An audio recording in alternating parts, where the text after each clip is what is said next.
Ek wil graag ook ons vriende wat inskakel ook deur hierdie video-opname groet in die naam van Jesus en die wens uitspreek dat die Here ook deur sy Gees met jou sal wees as jy hierdie boodskap hoor en deel maak van jou lewe.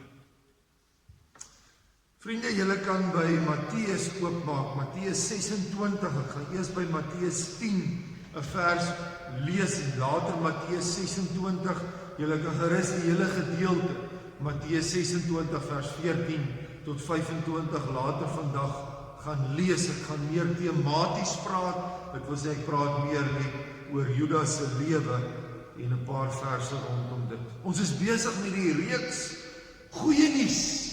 Jy kan jou masker afhaal. En dan gaan dit nie oor die masker wat ons moet dra vir die virus nie, maar dit gaan oor die geestelike masker wat ons moet afhaal sodat ons die goeie nuus van Jesus kan versprei soos 'n virus. As ons praat oor die disippels dan, en by die verskillende disippels al gehak het en van hulle geleer het, dan wonder ek, met wie vereenselwig jy die beste? As jy nou moet sê, sal jy sê, jy is die rots, soos Petrus, Petros, die rots, waarop God sy kerk gebou het, die koninkryk gebou het, of sal jy sê, jy is meer 'n Johannes, wat ons hier in die week by stil gestaan het, die geliefde disipel, wat net naby Jesus wil wees. Ons het die eerste Sondag het ons gepraat oor Andreas wat 'n belangrike skakel was vir Jesus na sy broer toe. En ons het verlede Sondag gepraat oor Jakobus en Johannes, die seuns van Zebedeus, wat so 'n bietjie nederigheid moes geleer het, al was hulle deel van hierdie binnekring van Jesus en gedink het hulle is belangrik, wil Jesus sê, nee, ons moet diensknegte wees. Ek dink as ons kyk na die 12 disippels, ek is nie seker dat enigeen van julle in die kerk of enigeen van julle wat luister sal sê, weet jy, ek sal graag wil Judas Iskariot wees. Ek sal graag sy rol wil speel. Ek dink nogals ek is soos hy. Weet jy wat in jou gedagtes opskiet as jy die naam Judas Iskariot hoor? Die verraaier, die rugsteker, die een wat teen Jesus draai. Maar miskien, broers en susters, moet ons nie te vinnig die vinger wys. Wat sê hulle? Martha, as jy die vinger wys, dan wys 3-4 na jou toe terug. Miskien is daar meer van Judas Iskariot in ons, as wat daar van die goeie eienskappe van die ander disippels by ons is. Mag ek en jy vanoggend ons kom spieël teen Judas se lewe, kom spieël teen die woord. Vir die Here vra om met ons te praat. Wie was Judas Iskariot? As ons net na sy naam kyk, as ons net sy naam vat en dit bietjie ontleed, dan leer ons klaar 'n klomp goed. Sy ma en pa het hom genoem Judas. Daai tyd het hulle ook maar hierdie spesiale Joodse naam gegee. Judas was 'n spesiale Joodse naam gewees, teruggevat na die 4de oudste seun van Jakob, Abraham, Isak, Jakob. Jakob met sy 12 seun, die 4de oudste seun, Juda. En dan uit die geslag van Juda, uit die stam van Juda, was daar 'n paar belangrike mense. Koning Dawid is uit die stam van Juda gebore. As jy Matteus 1 lees, dan sien jy Jesus se voorgeslag uit die stam van Juda, 'n spesiale groep, stam. In Johannes 6 vers 71 lees ons van Judas, hierdie Judas van wie ons praat vanoggend, Judas die seun van Simon Iskariot. So die Iskariot is amper soos 'n van, Serfontein, Wessel, amper soos 'n van wat aan hulle gekoppel is, so sy pa se naam was Simon Iskariot, maar dit het meer gedui op die plek waarvandaan af hulle gekom het. Iskariot, die IS vooraan, in Hebreëus is 'n man, Is, en 'n vrou, Isha. So Ish en Isha, so dit sou dui op die man van Kariot, die man wat afkomstig is van die plek Kariot, en dit was in die suide van Judea, was daar 'n dorpie Kariot, en dan Simon, Judas se pa en sy ma daar gebly, en hy daar groot geword, so hy was uit die suide van Judea uit, was hy gewees. 10:10 het Simon en sy vrou hierdie seentjie gekry vir Judas, en met verwagting, soos ons almal, ons kinders, ons kleinkinders, met 'n verwagting groot maak, en streng binne die Joodse reëls en riglyne groot gemaak, en vir hom vertel, daar gaan eendag 'n Messias kom. Hy's geleer van die Messias, en dalk het Judas in sy eie kop hierdie prent begin vorm van die Messias wat moes kom.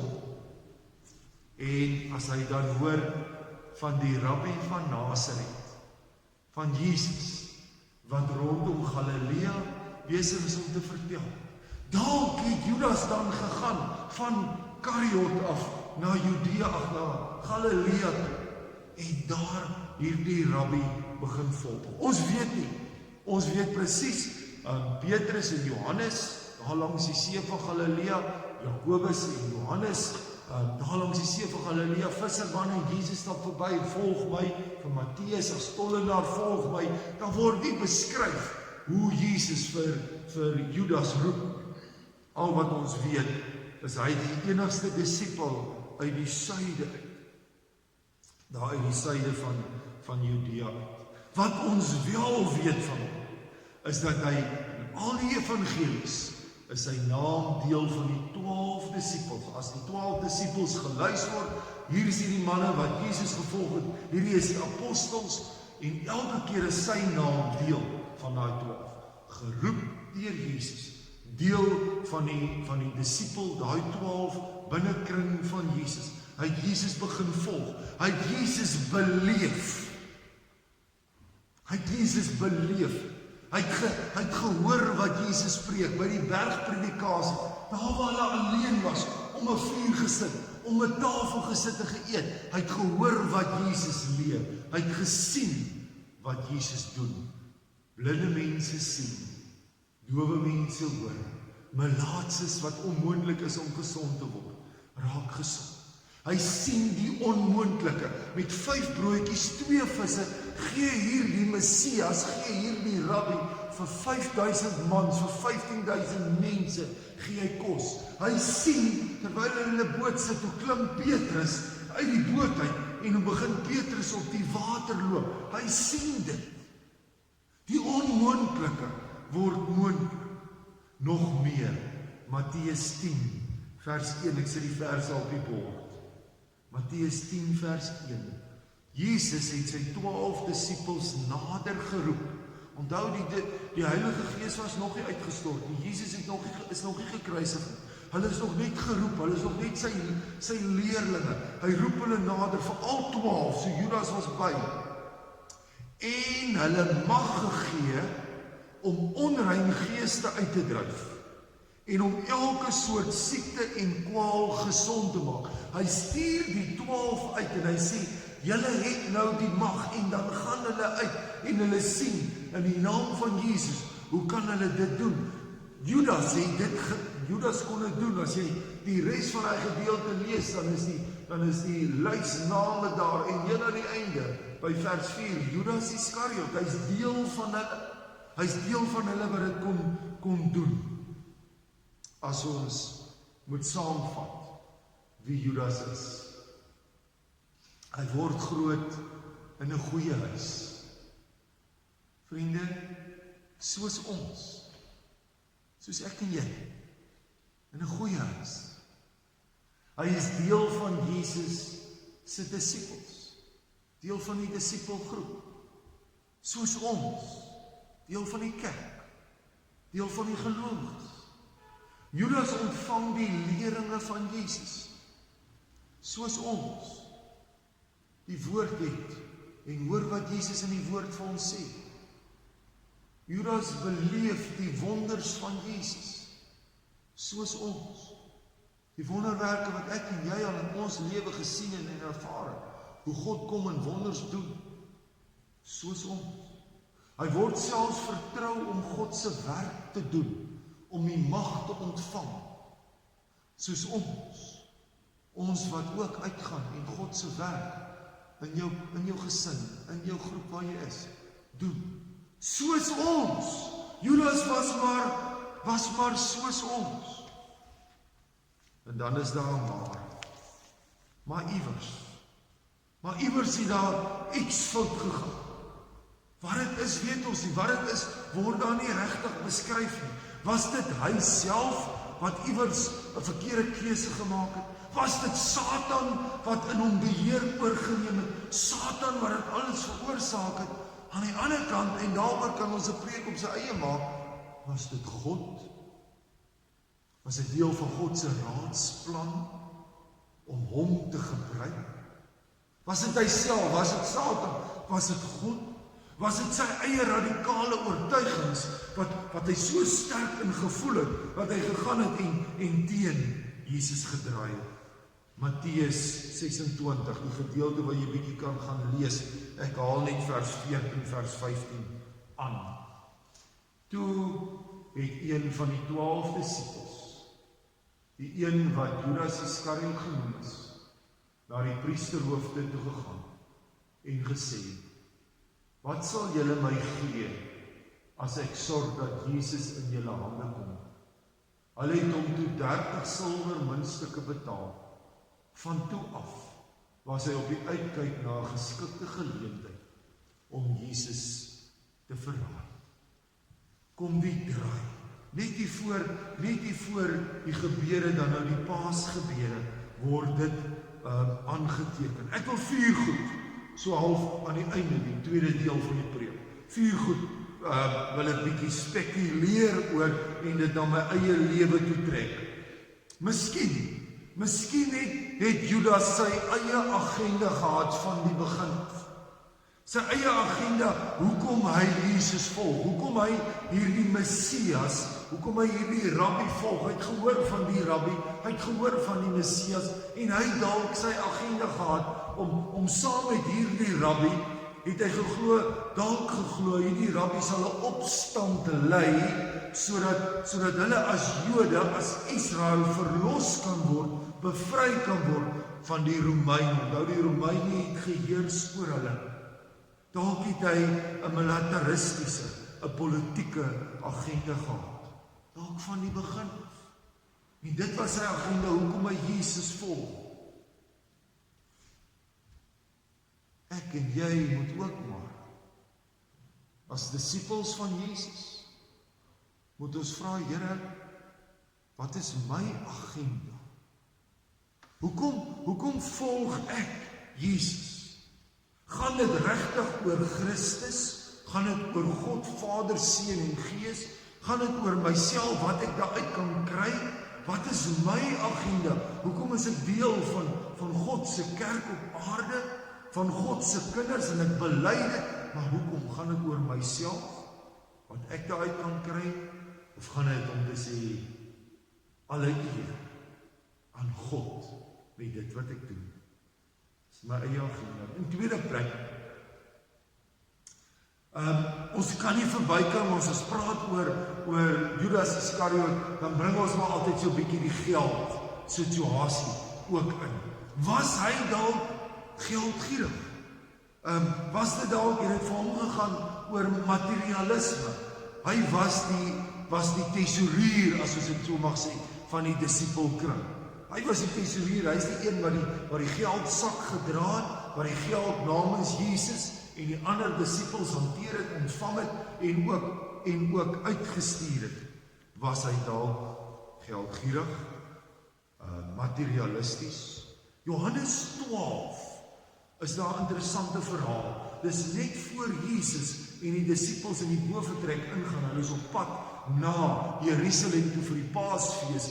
Dan doen Jesus by Betanië aan, by sy 3 groot vriende, Lazarus, Martha en Maria. Terwyl hy by hulle is, dan kom Maria in met 'n fles baie duur reukolie en sy salf vir Jesus met die reukolie. Dan staan daar in Johannes 12 vers 4, Judas, een van die disipels, die een wat hom sou verraai, sê toe: "Waarom is hierdie reukolie nie vir 300 silwer muntstukke verkoop en die geld aan die armes gegee nie.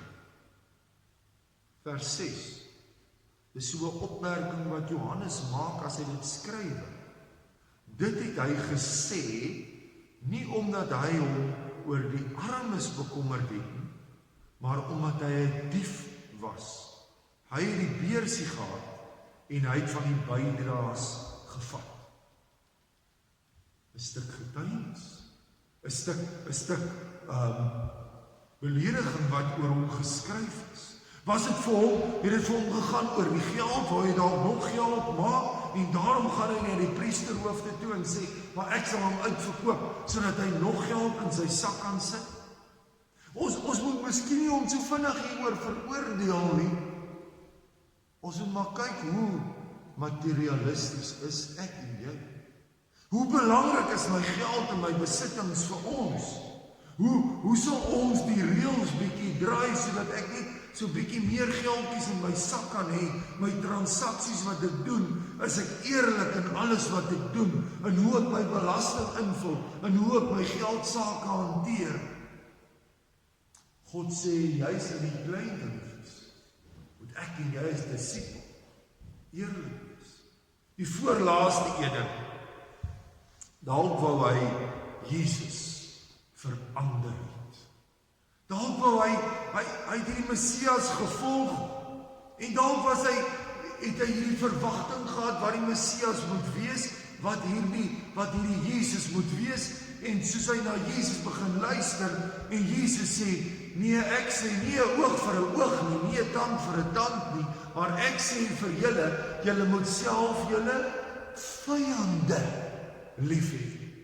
Dalk het dit nie vir Judas so lekker op die oog oorgeval nie. Dalk daai manier hoe hy met Jakobus en Johannes gepraat het en gesê, nee, ek het nie gekom om gedien te word nie, maar om te dien. En Judas hoor dit en dit het vir hom nie so goed op die oor geval nie. As hy buk en sy disippels in Judas se voete was, dalk was dit nie wat Judas verwag het nie. Dalk wou hy juis gehad het, Jesus moet die koning word, Jesus moet belangrik wees, Jesus moet iets anders te wees. Daarom het hy dalk gedink, hy wil vir Jesus verander. Hoe wil ek en jy as ons die woord lees en dit wat ons dink God, Jesus moet wees, dan wil ons ook Jesus verander om in ons prentjie in te pas. Om die Bybel en dit wat hier staan en wie God is, so bietjie meer, dit moet dan bietjie meer humanisties wees. Dit moet bietjie meer inpas by die prentjie van die wêreld. Nee, ons moet die Bybel so bietjie verander, sodat nie ons kan nie. Broers en susters, dit wat hier staan is God se woord, en daarin glo ek vas. Die laaste, sluit maar aan daarby, hy word dalk God gemanipuleer het. Hy dalk gedink as hy met die priesterhoofde, sy met die Joodse raad gaan praat, en die Joodse raad neem vir Jesus gevange, dalk moet hy net vir Jesus so 'n bietjie 'n hupstoot gee, as hulle dit bietjie vinniger doen, en hy vat hy geld vir hom en hulle neem hom gevange, dan sal Jesus dalk kom met die opstand, en sal Jesus sy mag gebruik om die priesterhoofde en alles wat nie reg is nie, eenkant te sit en dood te maak. Dalk sal Jesus hulle vermorsel, hierdie klomp Romeine. Wil ek en jy nie ook soms vir God manipuleer met ons gebed, met ons beloftes? Here, as ek nou dit doen, Here, as ek nou so help, Here, as ek nou so gee, dan moet U dit vir my doen. Nee, dit gaan nooit oor wat God vir my kan doen nie, maar oor wat ek vir God kan doen. Hoe ek aan God gehoorsaam kan wees, hoe ek vir God kan eer. Nooit om God te manipuleer, maar om vir God te sê, hoe bid Jesus in Getsemane? Here, nie my wil nie, maar laat U wil geskied. As Jesus dit moet bid. Jesus leer ons, Onse Vader wat in die hemel is, laat U koninkryk kom, laat U wil geskied. Nie my agenda nie, eie geldgierige, materialistiese wil nie, planne nie. Nie om Jesus te moet verander nie. Nie om God te moet manipuleer, maar om disipel te wees en aan God gehoorsaam te wees. Mag ek en jy, en ek is maar skuldig, moet ook maar sê Judas, mag die Here my keer voor ek verkeerd.